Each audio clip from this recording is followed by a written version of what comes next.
Do you want to be notified when your child enters or leaves a specific location? Do you want to see the location history by date? Let's see how ManageKit can do both. A geofence is a circle around a location, and when your child enters or leaves this area, the parent app will get a notification. This can be used to monitor school or home locations. Let's go ahead and add a geofence. Press on the plus button, then place the marker in the location that you wish to monitor.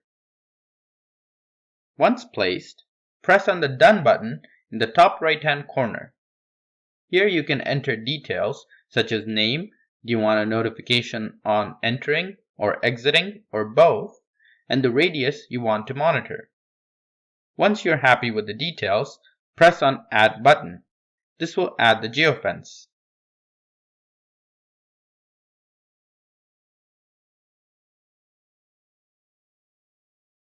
Let's quickly explore the location timeline.